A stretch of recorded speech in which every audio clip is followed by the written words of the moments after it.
For about 2 years now, I have been doing research on information about deaf people. I'm working on a book called Deaf Heritage. In my research, I was surprised to find that many people have been licensed to fly planes. I would assume that up to now, maybe close to 100 deaf people have already received a license at one time or another. A lady named Nellie Wilhattie in South Dakota was the first woman and the first deaf person in our country to get a license to fly. She was a very successful pilot. She barnstormed around the Midwest, going to counters, doing stunt flying to a crowd of impressed people. Then she would land and offer rides, charging 50 cents for children and $1 for adults. The first deaf man in this country, called John Sterling, got his license in about 1937. 10 years later, a man called Reuben Thomas, a deaf man, flew a small Piper Club from Delaware across the United States. The first deaf person to fly solo across the United States. I called the FAA, the Federal Aviation Agency,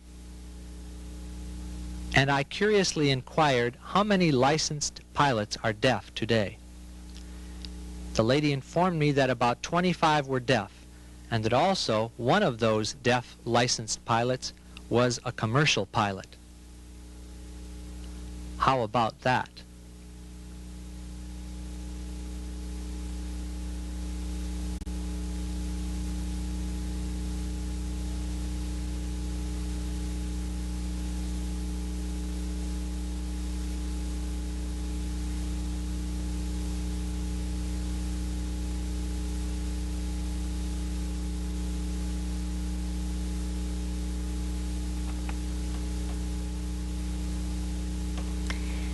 I was born in Alabama, and I grew up there. I went to the Alabama Institute for the Deaf. I came to Gallaudet College and graduated in 1935. At Gallaudet, I met my husband, Alan B. Cramat. He's a professor at Gallaudet, a writer, and an editor of publications written for and by the deaf. With him, I've had a wonderful life, full of happiness and experiences for mental and spiritual growth. Experience is a great teacher. It teaches us happiness, sadness, excitement, tranquility, success, and failure. And from all that, we learn wisdom. We learn a lot from books, but what we learn from experience makes a deeper impression on us and continues in our mind much longer. I have 2 stories to share with you about my youth which often come to mind. While I was in the Alabama Institute, there was a very fat little girl, about 10 years old, and her name was Annie. She had such a strange body odor. No matter what was done for that, washing, sometimes 2-3 times a day, changing her clothes, every day, still, she had a strange body odor. You know how children can be cruel with each other. Annie was criticized, insulted every day. The children would hold their nose, or if they saw Annie coming, they would run off the other way. I was guilty in that respect. When I went home for the summer, I explained Annie to my mother with disgust. My mother looked so sad and said, "That poor child." That was all she said. I felt so shocked. Through the summer, I often remembered what my mother had said, and my attitude became more understanding. I understood how Annie must feel, and I decided to try to be nice to her.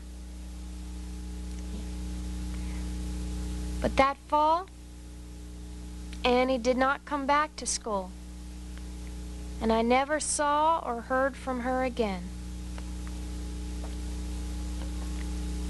That lesson has stayed with me through all these years. I try to be understanding, comforting with people with faults or problems that they can't help. I try to help people who are shy, or who have problems with bad tempers, who have a hard time explaining their ideas. Newcomers who feel uncomfortable, or people who have a problem with confidence. My second experience is one which I love. It happened my first year at Gallaudet College. I was 17 years old then. We had a very active chapter in the YWCA. That's the Young Christians Women's Association. The most active supporter was the Dean of Women, Dr. Elizabeth Pete.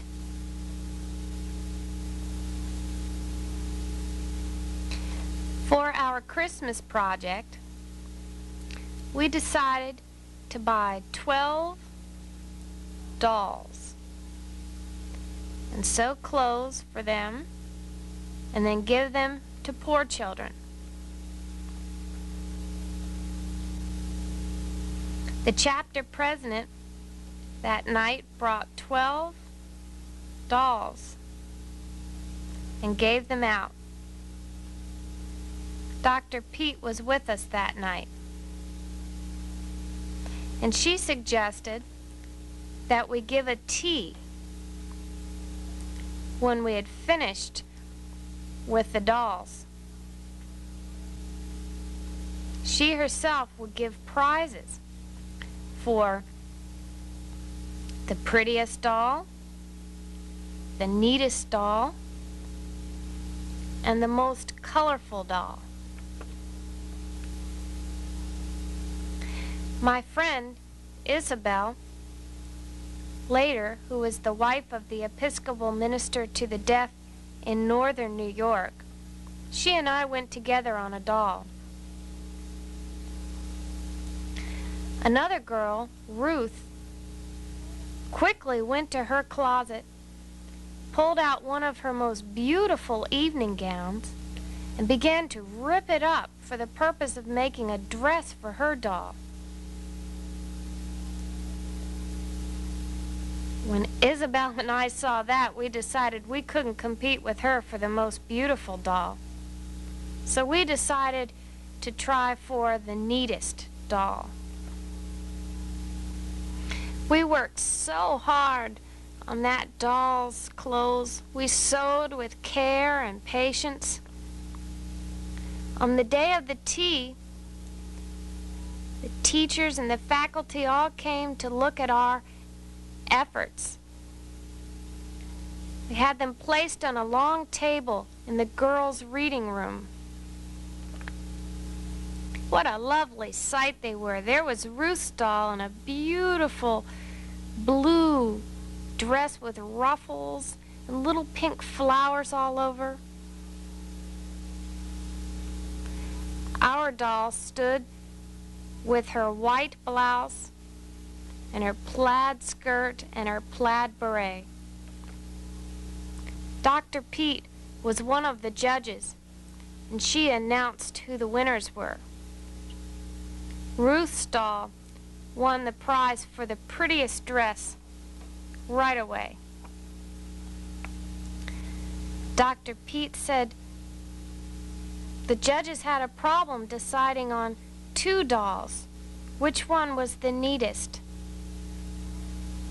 She felt that our doll should win, but there was something not right with that doll. She went and picked it up and showed threads, little threads hanging from the blouse and the skirt. She said they should have been cut. How crestfallen we were. That prize was $1 each. And it was still in the days of the Depression, and $1 was a good amount of money. We learned a lesson. Every time I sew, I think about Dr. Pete and that doll. I try to keep in mind to be sure to cut all the threads. I love that small memory between Dr. Pete and I. And I've told that story many, many times. I told it to my two daughters when they started sewing for themselves. Both of them got a good laugh from me, but I know that they remember that story and finish by cutting the threads.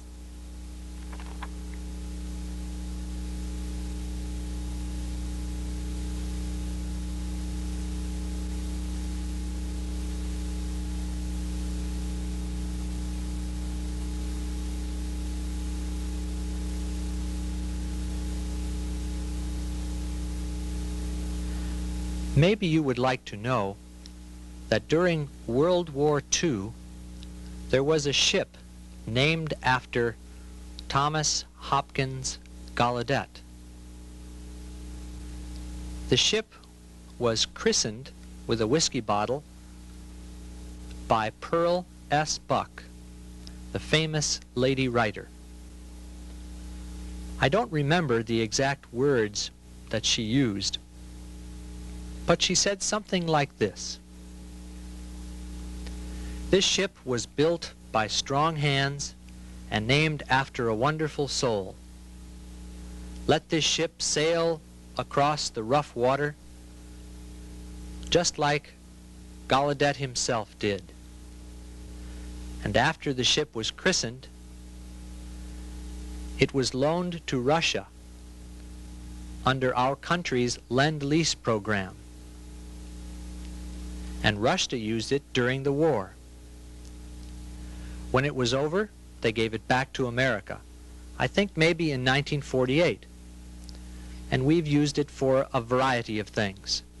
Then it was sold to another country, used there, sold again, and so forth, and used in many different countries.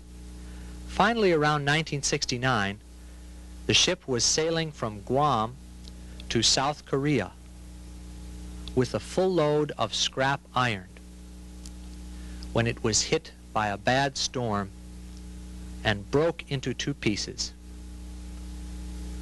It sank off the coast of Japan.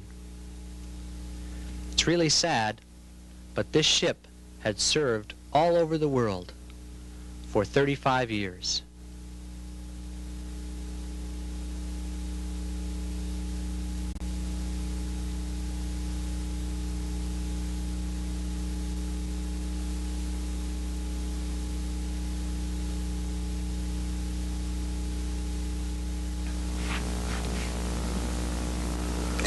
I'm from a deaf family, My parents are deaf, my grandmother and grandfather are deaf, and my brother is deaf. So when I was growing up, I signed all the time. Oh, my mother and father required me to talk, too. My father spoke to me in straight English, always. My mother, too. I went to PS 47 all through my childhood. They slapped my hands and wouldn't allow me to sign, but at home I could sign, so I was saved. And always when we sat around the dinner table, my mother would say to my father, "Stop talking and let the children eat before the food gets cold." And my father said, "No, the food is still hot," and they would argue over that. But the point is that when we were growing up, my mother and father always shared information, world news, gossip with me as I was growing up. And I enjoyed that. And now when I look back, I remember when I was at school, I would bring home a girlfriend, and she went to my home, and the best part of her visit was the communication at the dinner table, the discussions. We always stayed, and my mother, who's a perfect housekeeper, always liked to clean things up, had to sit and wait for us to finish our discussing of things. Same thing in college when I brought home a friend from college. One friend of mine had brothers and sisters, a slew, a huge family. She would always sit and just eat, and that'd be it. Excuse herself and leave the table. While at my home, it was not. It was different. That's one good memory I have, among many, coming from living with a deaf family. I often go to visit deaf girlfriends at their homes. Now, their parents are hearing, understand. When they would write notes, they wouldn't understand, write back and forth, and I thought, hearing parents writing with their own children, oh, I felt bad, really. I felt sympathy for them. And as I look back, I was lucky. My father was a very good speech teacher. He taught me many ways to pronounce different words, often French. He would correct me, and now today, I don't have any problems with those words. Big words, I have no problem. But small baby words, maybe I couldn't speak them to save my life. I couldn't. But big words like Gesundheit, oh, I'm skilled. I can do that. Also, I remember when I was small, I was sick of my parents' friends who came to visit and say, "Oh, I remember you when you were small. You're so cute, and now you're big. I wonder you've really grown." And I'd say, "Yeah." And they'd say, or, "I doubt if you remember me. You were small." Same thing. And I said to myself, in the future when I grow up, I will not say those things. But I have to admit that I have been doing exactly the same things now. I guess it's part of human nature that we do those things to allow other people to know what's happening. I remember you when you were small. I'm also sick of the deaf world's rumors. Really, they're lucky, children of hearing parents who know nothing of what's happening with their deaf children. They know. But me, no. I do something I don't want my parents to know. Well, I do it, and that's it. A tap on the shoulder, and they know. The deaf rumor spread like wildfire. I feel sorry for deaf children with deaf parents. We're in the same situation. But guess what? I have 2 deaf children, too. And I remember when my first was born. The doctor informed me that he was deaf. I looked at him, he's deaf. Ah, here we go again.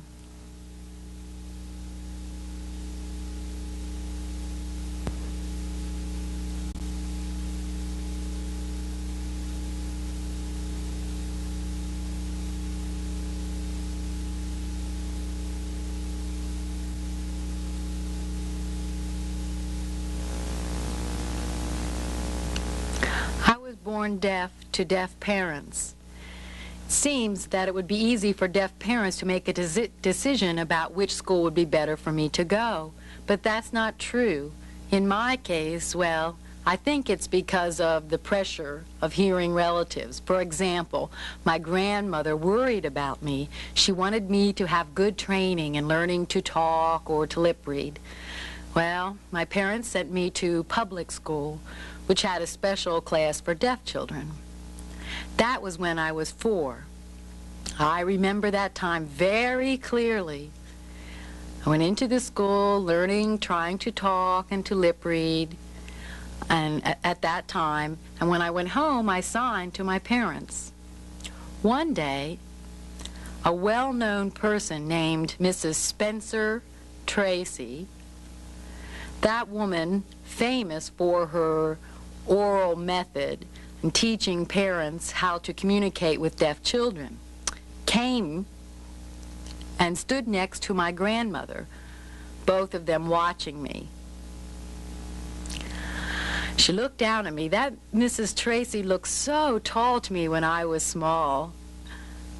She looked down and said, "How are you?" And I said, "I am fine." In speech now. I didn't sign. I said, "I am fine." "Oh, that's wonderful. That's marvelous." That's all I can remember what happened to me in the oral school, where I remained for 6 years. Then I transferred to a school for the deaf. I went into my first class in that school right in the middle of the school year. I don't know why. All of a sudden, I transferred to the Kentucky School for the Deaf with my mother. We went into the classroom, and the woman, the teacher, who would be my teacher, I looked at her, and she came up to me.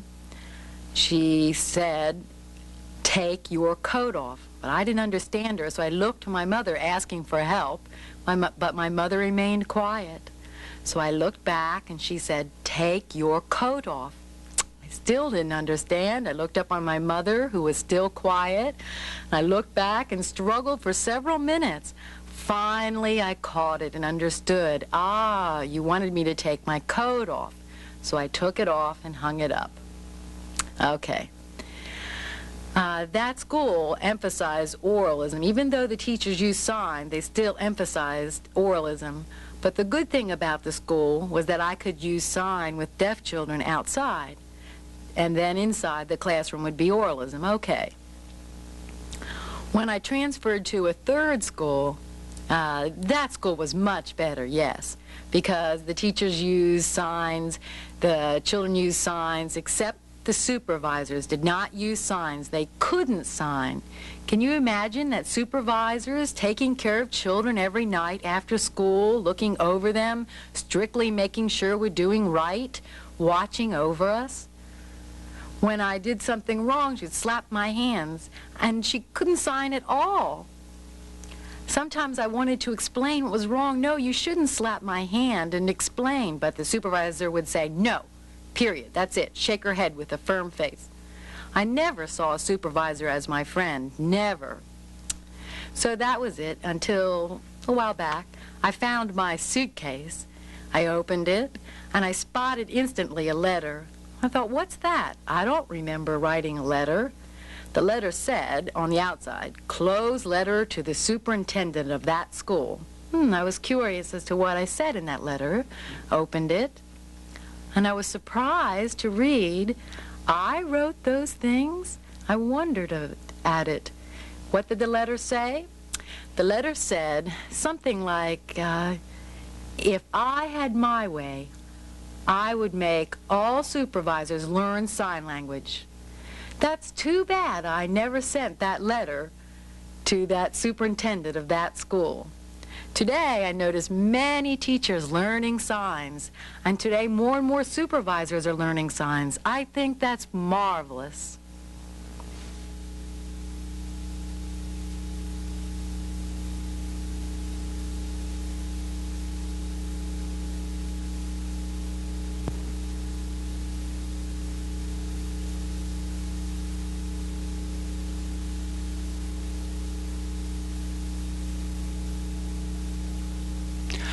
I'd like to tell you how it feels as a deaf person growing up and how I feel as a deaf person today.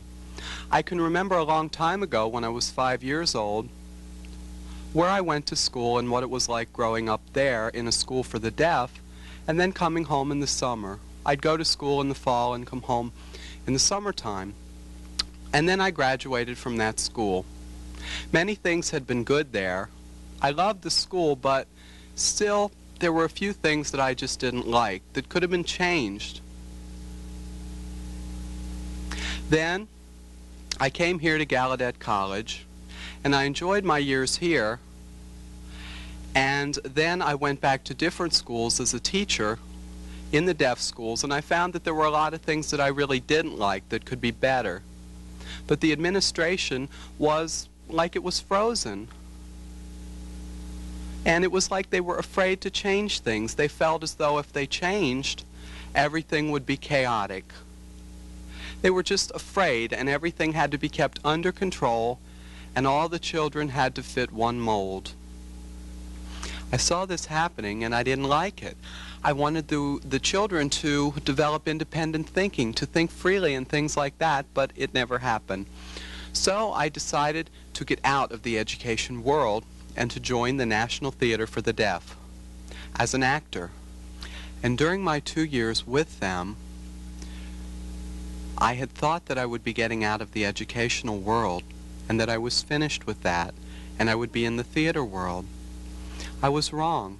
During my time with the NTD, I found that I was more and more immersed in the education world. I traveled to different schools, giving workshops, developing theater, plays, and things like that for the schools, and I became more and more sensitive to their situations, the things that I had seen, and I really became more and more immersed in the educational world while I was with the NTD. After 2 years there, I decided to go to New York University to go for my PhD in educational administration and become a school administrator. At New York University, I learned a lot of things about administration itself, and I began to understand why some of those administrators were the way they had been. I understood why they had done those things and why the children had complained. And oftentimes, as I was growing up, I remembered them complaining to me. And what had happened was the words, their words, just had never gotten through the superintendent's door. I wanted to keep the door open. At New York, I learned a lot about that. And now, this year, I'm traveling back and forth from Philadelphia to New York to do my administrative internship under a fantastic gentleman. His name is Joe Finnegan. He's the head of the administration at that school, and I've learned so many things from him. He's taught me about administration policies and all those things, and I've become a lot more sensitive to that area. And I'm hoping that after I get my PhD in the future, that I'm going to become an administrator. And when I do, in that school, I'm hoping that I'm going to make things a lot better for the children there.